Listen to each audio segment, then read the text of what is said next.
Hi, ladies and gentlemen. Welcome to another session of Science with Mama J. Today we're going to be reviewing for our test tomorrow on energy transformations. So I've listed a few things that I want to go over to make sure I cover everything. The first thing we're going to talk about is energy efficiency. So when we're talking about energy efficiency, we mean how efficient is something running and how much of the actual available energy it uses.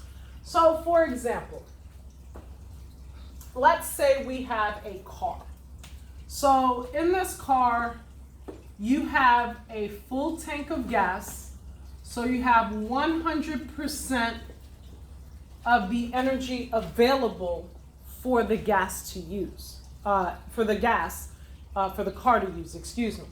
So in this particular case, even though there's a full tank, you don't actually use 100% of the gasoline. Actually, you use far less than that.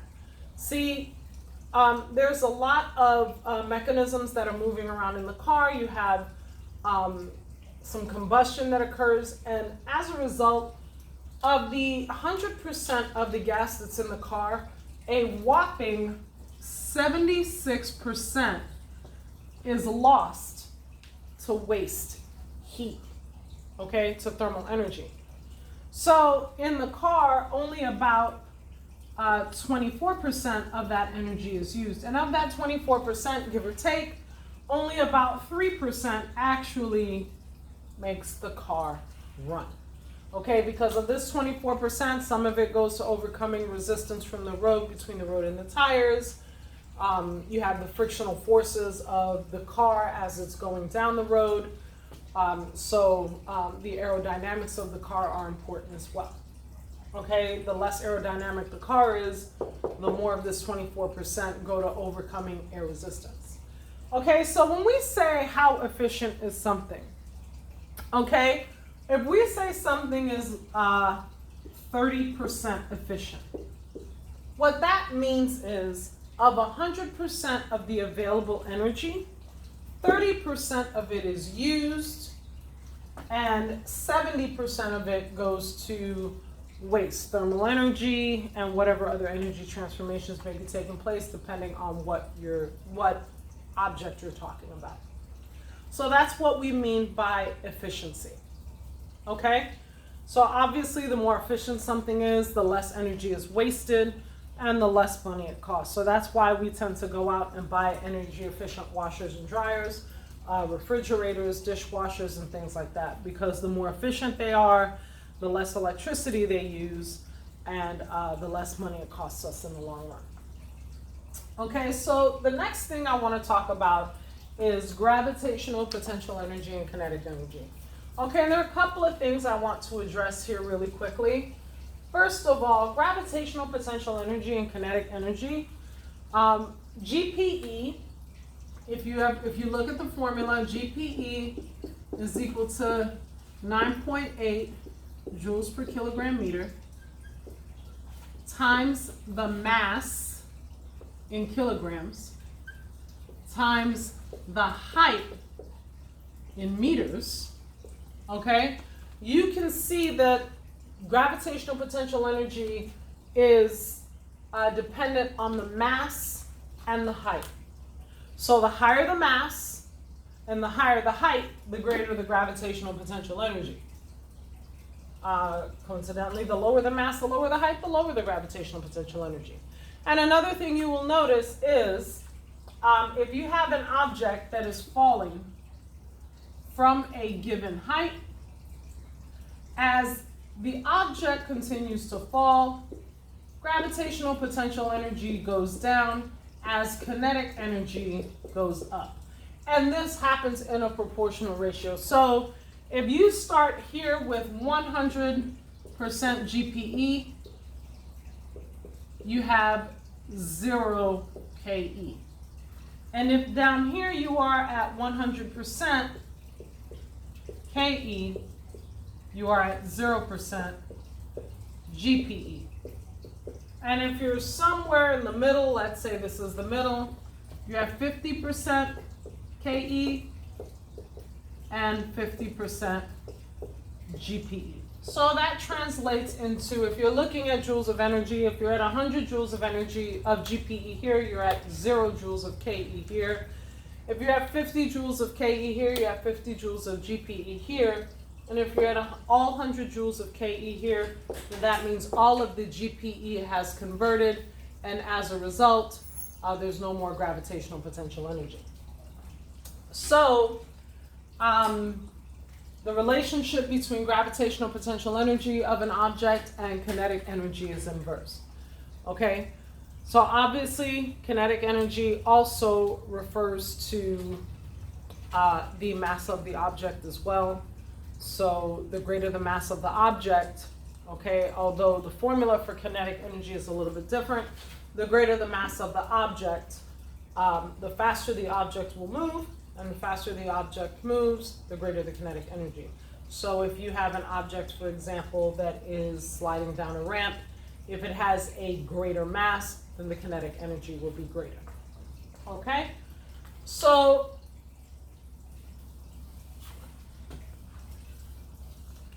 the next thing that I would like to talk about is the movement of thermal energy. Thermal energy moves into a direction of a warmer environment to a cooler environment. So for example, if I have a bottle of water and I place that bottle of water on a table, the thermal energy from the environment is going to enter into the bottle of water. As a result, the air around the bottle is going to get cold, and the temperature of the water in the bottle is going to increase until it reaches room temperature and it reaches equilibrium. If you're looking at a bottle that you put in the refrigerator, well, as you put it in the refrigerator or in the freezer, the thermal energy from the bottle enters into the freezer, and as the thermal energy moves from the bottle to the freezer, the temperature of the water drops down until it reaches the temperature of the environment. So if it happens to go through a change of state, it'll go through the change of state and then ultimately will reach the temperature of the surrounding environment.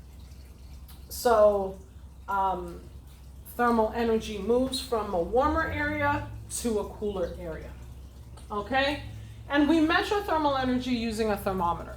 So if you are looking at how much thermal energy is moving, you look at it by how much a thermometer moves. Okay, so if you have a change in thermal energy of a warm substance, as it cools down, you'll see the temperature decrease on the thermometer. If we look at the lab that we did the day before yesterday, where we were measuring change in thermal energy in a calorimeter, we used the thermometer to measure how much thermal energy was released from the warm water in order to bring the temperature of the cooler water up to reach equilibrium with the warm water. Okay, and because we were using a calorimeter, hopefully we didn't lose any thermal energy to the environment. Okay, so having gone over how thermal energy moves and how it's measured, I do want to talk a little bit about if you are measuring thermal energy, or you're trying to predict what a final temperature would be, how you could go ahead and do so. So here I have a formula that I've kind of created. It's really not a formula, it's more of a table. But providing you are using the same substance, you cannot do this with two different substances because the specific heat of the two different substances are different. If you're looking at two liquids, you might be able to guesstimate approximately what the temperature changes, but you will not get the exact temperature change. Okay, it'll come in useful if you're looking at an approximate temperature, but again, to predict what the actual temperature will be, assuming there is no interference from the environment, the substances that you're mixing must be the same. So let's go ahead and say I have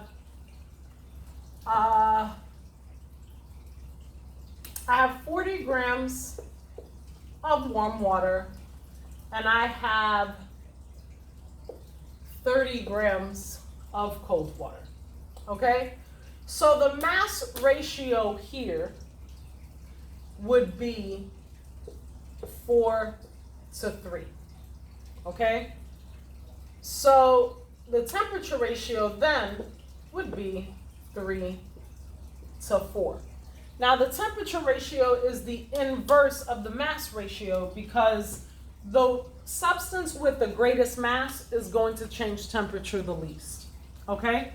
If you think about why that is, let me give you an example I gave in class. My son's school has a charity that they do once a month, and they pick a charity and they donate money to that charity. And the way they do it is each student is allowed to dress down on one Friday of the month, and they're allowed to pay $1 to dress down. Well, let's say 700 students contribute to that fund. $700 has been collected. Now let's say they give it to the food pantry.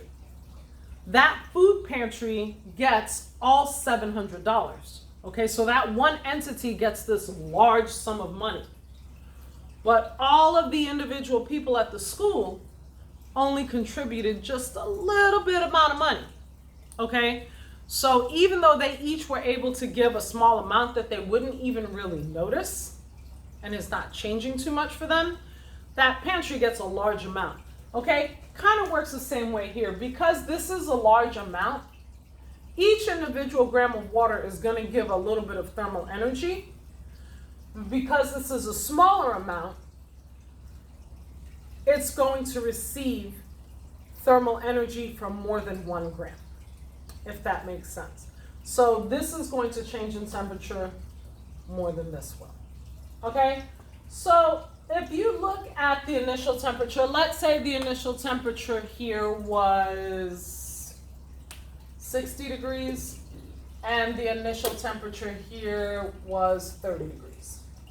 This is a 30-degree difference, okay? Now, if we look at the mass ratio, 4 plus 3 equals 7.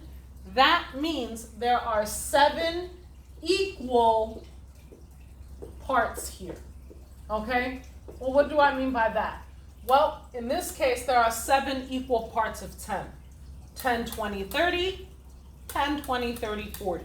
So each 10-gram mass is going to contribute a certain amount to the temperature change. Okay, so looking at this, somewhere between the 60 and the 30 in this 30-degree range is where the temperature is going to end up. So I take my temperature range, which is 30, and I divide it by how many equal parts I have. So it's going to give us a bit of a strange number, but if we do 30 divided by 7, that means we have each individual part is going to change the total temperature of the system by, that's a bit of a weird number, so we're going to take it past the decimal point a little bit so that we don't round too early and get an error. So 4.2857 degrees. Okay? So what we do now, we take the temperature change and we multiply it by the number of parts impacted.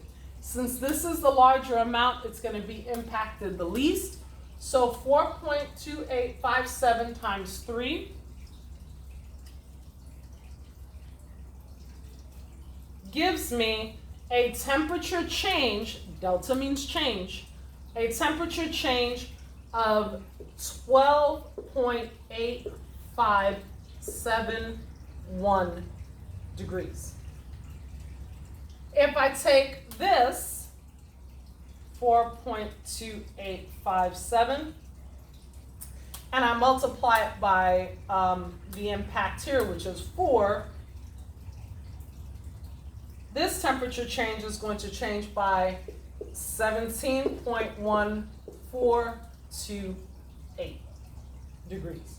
So if you look at the warm water, when the warm water is mixed with cool water, its temperature is going to drop. So here I'm going to subtract. So 60 minus 12.8571 is equal to 47.1429 degrees. okay? We would probably just round it for 47.14 because we can't get this specific on a thermometer, okay? This one, since we're adding warm water to the cold water is going to heat up. So we're going to add these two. So 30 plus 17.1428 gives me 47.1428 degrees. And again, I would round it because we cannot get the specific on the thermometer. So if you look, both of them are 47.14 degrees. Now, these numbers, it is very important that they match. You're going to have some variations, especially if you round or don't take it to all the way back. But again, a thermometer cannot go to the 10,000s place. So we're really only looking at the hundreds place. But if you look, 47.14 degrees, 47.14 degrees. That must match, because if it doesn't match, what that tells us is we've made a mistake somewhere. But this number, 47 degrees, is what would be the final temperature if I mixed 40 grams of warm water at 60 degrees with 30 grams of cold water at 30 degrees. Okay? So this is how we would do this math. And you could use it to estimate if you mixed, for example, 2 samples of water at differing temperatures, what the final temperature would be. So I hope this video was helpful in going over some of the concepts that we've been discussing throughout this unit. We are doing a Twitch stream tonight at 7:30, so if you have any questions, please feel free to join us. And I look forward to seeing you then, and have an awesome evening.